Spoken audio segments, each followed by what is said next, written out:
Good afternoon. This is Janet McElligott in Los Angeles. The Middle East conflict in Iran has expanded with the U.S. bombing of the suspected nuclear bases in Iran. The Iranians have retaliated as they said they would.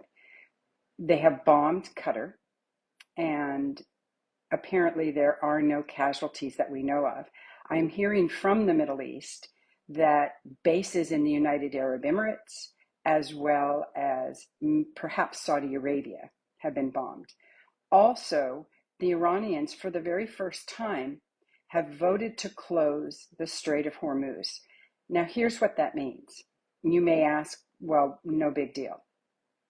It's a huge deal.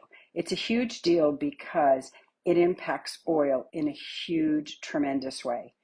The United Nations says that you have 12 nautical miles off of your coast that you can control, that you're in charge of. And that means that the Iranians can shut the Strait of Hormuz.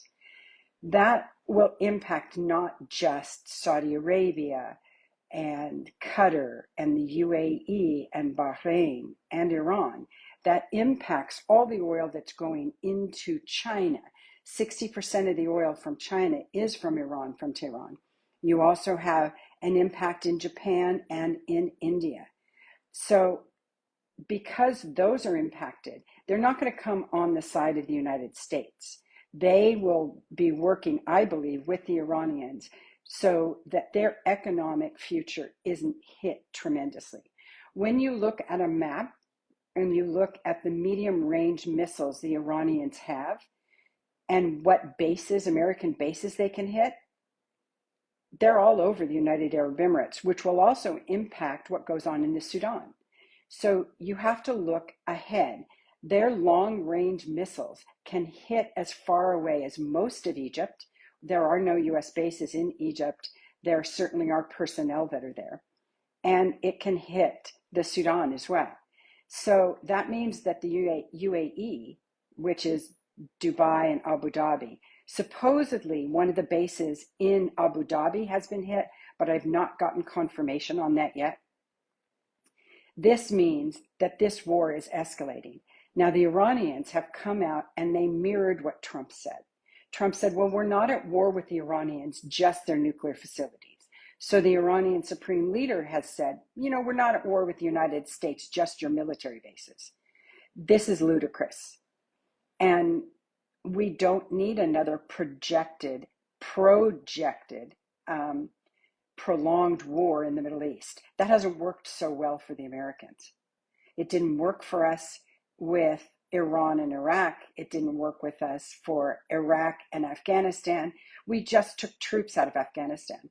This president came in saying that he was going to stop the wars, that he was going to put an end to this fighting.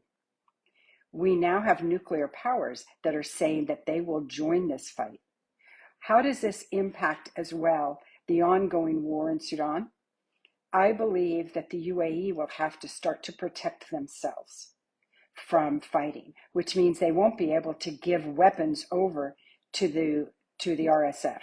I also think that I don't know if I want to call it intervention in Africa that the UAE has been so well known for and so dirty about. I think that they're going to have to start to look inward, and they're going to have to be able to protect themselves, protect the American bases, protect what's happening there.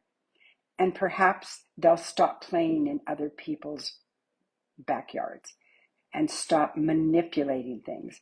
And as for President Trump, you said you didn't want regime change. You said you might even go after the supreme leader. Guess what? That's against the law too, because the violation of the War Powers Act is truly in play now.